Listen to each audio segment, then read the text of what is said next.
And right now we're going to have an amazing session about the state of blockchain by Sandra Rowe. She is the CEO of the Global Blockchain Council. Please, Sandra, there you go on the stage and do your thing. I'll watch you backstage. Wonderful. I'm going to try to share my screen here now. Hi, everyone. So glad to be here. I'm going to try to walk you through over the next 20 minutes all of the things that I'm seeing in the space and really to give you an update on where we sit right now in the world. So let me just try to get that up in the screen. Well, look, I'm here obviously to talk about a bit about not only what we're doing at the GBBC, but also to really give you a sense of where we sit in terms of the agenda of where we are going. So I'm going to start with a little bit of background. The GBBC right now continues its mission on building what we believe is the next multi-trillion-dollar industry. We're doing it together around the globe. We have over 240 institutional members around the world, 130 ambassadors across 76 jurisdictions and disciplines. And I'm going to show you here just a few of the wonderful members that we have that are actually based in Africa. We've got actually an expanded group. This group was just announced in February time, and we look forward to working with many of them and also expanding our network through this ambassador program over the next year. So please take a look when you get a chance. And for those who are interested, these slides will be available, completely available to you in PDF. So don't worry about the fact that I will make them available to the group. Let's talk about where we've gone, because a lot has happened in crypto and in blockchain over the last few years. Many of you may have participated in sort of the run-up and the hype during 17 and 18 when we had the ICO mania, and a lot of sort of blockchain use cases were pretty much in obscurity. I don't think a lot of people really spent a lot of time focusing on the enterprise blockchain side, but I can assure you that whether it was financial services or agriculture or supply chains, people were working on real life use cases, maybe not so publicly. And then when we got to 19, I feel like we had this rise of discussion around stablecoins, and central bank digital currency started really picking up sort of mainstream talk, as I would say, even though a lot of central banks have been working on CBDC concepts for quite a long time. And I think what we also saw were some key jurisdictional moves in certain countries, particularly Switzerland, Singapore, just to highlight a couple of countries, but there were quite a few others, particularly small countries that came out with their own crypto and digital asset regulatory frameworks. And again, I will say, enterprise blockchain, corporate blockchain solutions continue to scale, even though it may not have been obvious to the average mainstream person. And now we find ourselves in 2020, 2021, where, again, I continue to see a rise of CBDC and DeFi as a different way of looking at financial services, or what people call next generation financial services. I think the only main concern there is around how do DeFi solutions stay within compliance and regulatory rules of existing financial services. And that, to me, is going to be something that will need to be worked out over the next few years. There's a lot of promise and a lot of great solutions around DeFi, but again, there is concern around some of these risks going unchecked, or particularly on the AML and KYC side. Crypto as a crisis hedge, obviously in the middle of a pandemic, you've all seen the run up. Again, I will say that the enterprise blockchain ecosystem evolves and has evolved. It's scaling now. So you'll be hearing more about, I think, enterprise level blockchain solutions that are actually in production. And we're going to talk a little bit about some of them today, but separate topic altogether to talk about actual use cases. Growth in government, I think, is particularly interested. Many of you have seen, whether it's the US or other countries all over the world, we have seen a breakdown in information flow and, frankly, dealing with a crisis in a way that technology in some ways could support, with better information sharing and integrity of information, transparency of information. And I think many different countries now are looking at how they adopt digitization, adopt blockchain solutions where it makes sense to enable that. And then we see a return of NFTs in 2021 like we've never seen. And again, I think that will continue to evolve. I want to highlight, and there's a lot of words here, but I just want to highlight a couple industries that I think are particularly interesting. And it doesn't mean that they're more important. It means to me that they didn't get a lot of attention before, and we're beginning to see a lot more startups focusing on these areas. So education tech is a big one. It actually even was growing before the pandemic, and I think the pandemic's only accelerated the concepts around online learning and how do you marry the experience of in class with online, and how do you do it well. And I think these are going to be some interesting innovations coming over the next few years. Healthcare, for obvious reasons, healthcare has leapfrogged. I still think there are not enough startups working on healthcare solutions because healthcare is a vast industry, and we can be talking about everything from reducing pharmaceutical counterfeiting to better record sharing of health records, having power over your own health records. These are all topics that are being discussed in the healthcare sector, how doctors and nurses and medical practitioners can deliver better services with better technology. So I think there's a huge area for growth there, which has just begun. And then government tends to take a bit longer, but government solutions, government infrastructure overhaul, some governments have really looked at what it would look like to build next generation digital infrastructure. And I think particularly in countries where there's not already a lot of embedded interest to keep legacy systems, there's really an ability to leapfrog to next generation, which I think could be really advantageous to not only streamlining government costs, but also to citizens to whom they're delivering these services.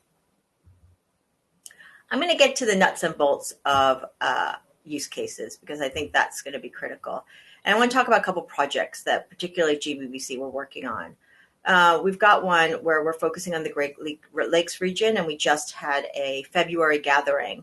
Unfortunately, I was not able to make it. I had serious FOMO not being there, but as you can tell from the photo, there was a decent gathering of folks who were working on how do we educate women and girls, particularly related to a couple of these key areas that are listed here around agriculture, forest management, sustainable finance and green bonds, land management, notarization of documents, and working with the government as well as a number of NGOs to advance this topic. If this is a topic that's of interest to you, please reach out because this project is taking shape and has only just recently begun. So there is opportunity for collaboration.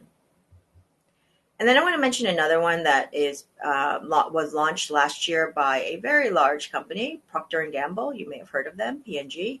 They've got a 50-liter water initiative, and it's related to, obviously, Sustainable Development Goal, clean water and sanitation, number 6. And the purpose here, and really the motivation, came actually from South Africa when South Africa was having some serious water shortages, and South Africa is not alone. I mean, LA, Los Angeles has water shortages, and we're going to continue to see a real rise of water problems or water access problems. And what P&G is doing is they're actually got a 50-liter water conservation initiative in a couple key urban areas around the world where they're trying to encourage consumers to adopt a more sensible water consumption plan. They've done a lot of analytics around how much water actually gets used and wasted. And most of the energy, by the way, is the hot water. So the minute you turn on a hot water tap, you are actually utilizing quite a bit of energy relative to cold water. The blockchain piece is obviously a component of their solution, not the front and center. So I mention it here only because I think it's a significant initiative of a very large corporation trying to tackle and encourage responsible water conservation and usage, of which blockchain plays a role in the back-end verification and data management piece. And I'm going to turn to energy just for a second.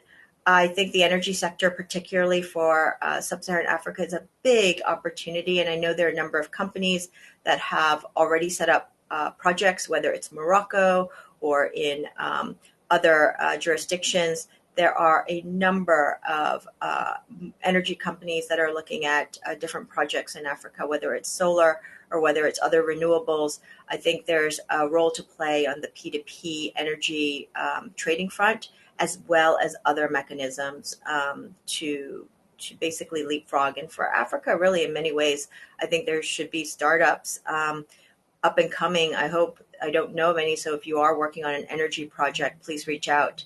We'd love to hear about startups that are working in this space, particularly from the region. I think there's a lot of opportunity here to collaborate, not only with the large incumbents, but also independently to come up with solutions that will work with government to actually, in a public-private partnership way, to advance innovations in energy access, energy consumption, and energy cost reduction.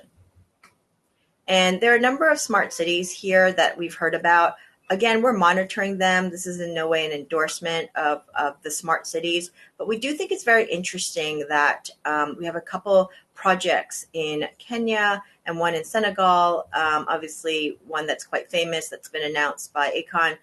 We're monitoring to see how these evolve, because we do see that successful projects like this could really be a framework and really a shining light to how one would actually create the ultimate next generation city, essentially from scratch. And so we're really looking at these projects from a interest, and also once executed, how do these actually work, and what kind of life do people have living in these kind of smart cities.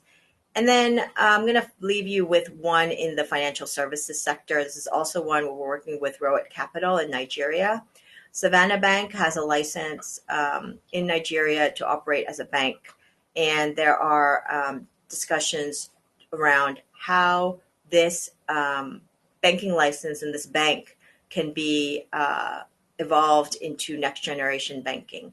And when we think about what next generation banking means, it means not necessarily a bunch of bank branches, but really lightweight back-end infrastructure to then be able to deliver to so many more people. And it's not just about servicing corporations, but it's about servicing a consumer segment as well as SMEs. And I think, SMEs in particular, all around the world, need more access to financial services. And I will say, as an entrepreneur, as someone who runs a small nonprofit as well as a couple for-profit companies, it's a constant struggle getting access to decent and effective and cheap banking services. And so I think there is no shortage of opportunity for the banks that want to evolve and, frankly, offer services that are desperately needed today. And I think mobile-based is obvious. Very user-friendly interfaces with simple interaction to be able to deposit money, take out money, save, to be able to get loans. These should be things that are lightweight, but they're not. And I think there's a lot of room where technology can help to support those efforts. And again, making sure that it's a stable, reliable, secure network, as any financial institution needs to be. And then ultimately, I think the holy grail of any next-gen bank is to be able to actually integrate whether you hold fiat or whether you hold crypto or whether you hold a stable coin or a central bank digital currency. You should be able to hold all of these types of assets on a digital wallet. And frankly, we're heading towards that convergence, but we're not there yet. And then I'm going to give you just a quick taste of 2020. I see a world where we are focusing on three major areas based on feedback from our membership. And I think these three would resonate with many of the folks who are probably dialed in. Digital infrastructure and digital economy. Even in the middle of a pandemic, we're seeing a tremendous amount of growth. And there needs to be due care in how the digital infrastructure and digital economy evolves around the world. Global standards and regulation. these global standards and regulation sound easy, but they never are. And even in financial services, which is my background, we have lots of different regulations depending on where you sit in the world. And it's no different of a challenge of how crypto or digital assets or certain systems will be regulated. And so I think this is a long running discussion globally, and frankly, we've only just begun. Sustainable and resilient systems. I think our pandemic and the many crises around the world show that we need sustainable and resilient systems, and we have to assume that there are going to be more crises and pandemics in the future, and therefore, how do particularly our governments protect against that, and how do they best then service their citizens and their community in order to deliver information in a way that's effective in the middle of a crisis. I think these are topics that we've discussed, and it includes, by the way, climate change and the world that's changing around us, and how do we help combat some of the very adverse effects of climate change as well. Just to give you a taste, we had our member summit in EMEA with some of the folks that are listed here as key speakers. We also had dialogue very recently with our APAC community, and it was just illuminating on this very same topics. And we will have Americas April 30th next month. And with that, we will culminate into a final global report on these three topics and how each of these regions are viewing these three topics and how we come together as a global community. So look out for that sometime in May. I want to just actually touch upon one more. I talked about global standards. It's something we launched last year with our partner, World Economic Forum, and a number of industry leaders and NGOs and nonprofits and academic institutions. It was a mapping exercise. What did we do? Well, we simply took as many countries as we could, 185 jurisdictions to be exact, and we mapped every single thing we could find related to whether it was an official government report, guidance, a law, a bill, and we've aggregated it into an interactive map. So if you go to our website, it's completely free, and if you hover over a specific country, if they have any legislation or information related to particularly crypto, digital asset, or blockchain, we've got much of that aggregated. I won't say 100%, but we've done our best to aggregate as much as possible. We also mapped 379 business consortia that are out there related to blockchain. We actually think that number now is over 400, but we've done our best to sort of create that master list. And then what we also did was we took 34 technical standard setting entities, and we've also evaluated those technical standard entities, and that culminates into a report, which you'll be able to find here. I've got a QR code for it, but you can also go to our website. If you look at our partners, they come from all over the world, from China, from US, from South Korea, from the Netherlands, from Switzerland, et cetera, India. And we really did try to partner with as many as we could to really say, okay, where are we? And this first 1.0 version is a very good snapshot of where we are, at least in terms of a regulatory, legal, and industry consortia standpoint. 2.0 is just about to kick off, and that 2.0 working group or group has 8 working groups, I should say, and we will be looking at different aspects and going deeper into some of the aspects of the work that we did last year. So we will be continuing this effort.